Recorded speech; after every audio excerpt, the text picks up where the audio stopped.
दिल्ली और उसके आसपास के इलाके विश्व की सबसे बड़ी नगरीय बस्तियों में से एक हैं। ऐसे इलाके के संतुलित एवं सतत विकास के लिए सूक्ष्म एवं किफ़ायती सार्वजनिक परिवहन एक अपरिहार्य पहलू है।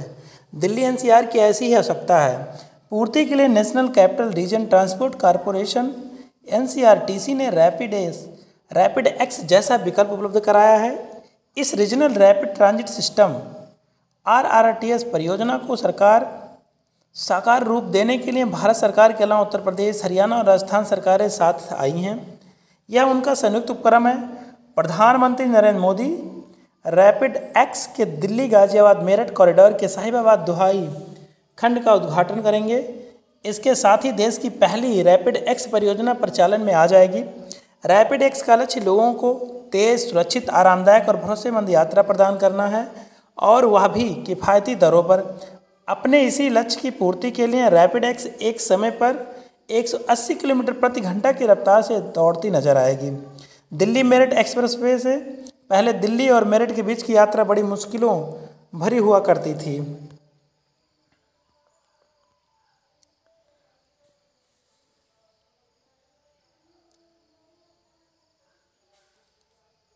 पर अब स्थितियां बदल रही हैं।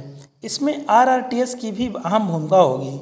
इसकी वाणिज्यिक सेवाएं शुरू होने के बाद अनुमान है कि इसमें 18 लाख टन कार्बन डाइऑक्साइड के बराबर कार्बन उत्सर्जन घटाने में मदद मिलेगी। आरआरटीएस को मूर्त रूप देने की राह में कोविड-19 जैसे तमाम चुनौतियों के बावजूद इसका काम द्रुत गति से हुआ है। काम इतना तेजी से हो रहा है कि जून 2025 तक पहला चरण पूरी तरह आकार ले लेगा। इस अनोखी परियोजना का एक विशिष्ट पहलू यह है कि इसने मेरठ मेट्रो को आरआरटीएस इंफ्रास्ट्रक्चर से जोड़ने का काम किया है। इससे सरकारी खजाने को करीब 6300 करोड़ रुपए की बचत हुई है। यात्रियों को सहूलियत मिलने के साथ ही इसके कई और लाभ भी देखने को मिलेंगे। यह महत्वाकांक्षी परियोजना मेक इन इंडिया और भारत की विनिर्माण क्षमताओं की सफलता की भी परिचायक है। इसके लिए देश की पहली प्रमाणित हाई स्पीड रोलिंग स्टॉक और 100% ट्रेन सेट गुजरात के सावली में बनाई गई। प्लेटफॉर्म स्क्रीन डोर्स का डिजाइन और निर्माण भी पहली बार पूरी तरह स्वदेशी स्तर पर हुआ।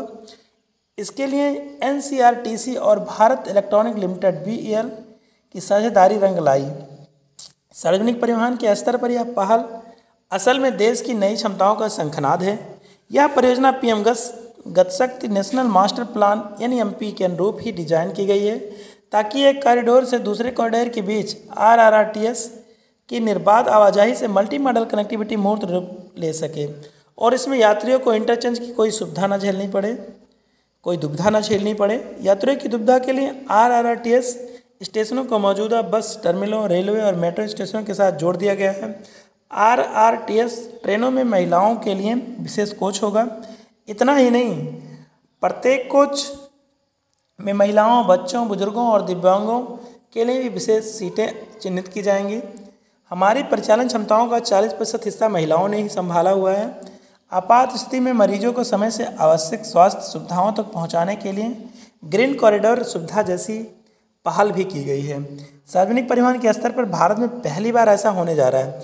NCRTC national common mobility card NCMC को भी लागू करने जा रहा है और देश में पहली बार यूपीआई आधारित टिकट वेंडिंग मशीनों टीवीएम की सुविधा भी मिलेगी। परियोजना निगरानी के लिए एनसीआरटीसी ने speed systematic program evaluation for efficient delivery of project जैसा टूल बनाया है, जिसे वित्तीय साझेदार एडीबी की ओर से भी सराहना मिली है। स्पीड की सफलता और स्वीकार्यता को इससे भी समझा जा सकता है कि बेंगलुरु मेट्रो और Haryana rail infrastructure development corporation भी परियोजना निगरानी के लिए स्पीड का उपयोग कर रहे हैं। इतना ही नहीं, विभिन्न स्तरों पर एनसीआरटीसी ने जो नई पहल और नवाचार किए हैं, उन्हें भारतीय railway, Delhi metro, Bengaluru metro, Bhopal metro, Indore metro और Mumbai metro rail corporation limited जैसे संगठनों द्वारा अपनाया जा रहा है। आरआरटीएस के पहले चरण में 3 पड़ाव हैं। पहला दिल्ली से मेरठ का है। दूसरे पड़ाव में इसका दायरा दिल्ली से पानीपत हरियाणा तक हो जाएगा और तीसरे में दिल्ली से धारूहेड़ा राजस्थान तक विस्तार होना है। इसकी कुल लागत करीब 1 लाख करोड़ रुपये। निश्चित रूप से निवेश के लिहाज से यह बहुत बड़ा दांव है, लेकिन इसके दूरगामी लाभों को देखते हुए यह परियोजना बहुत उपयोगी सिद्ध होगी। इससे शहरी ढांचे के विकास का संतुलित रूप आकार लेने के साथ ही बेहतर कनेक्टिविटी भी सुनिश्चित होगी। इसके साथ ही यह परियोजना बड़े पैमाने पर रोजगार सृजन के अतिरिक्त विपुल कारोबारी संभावनाओं का भी सृजन करेगी।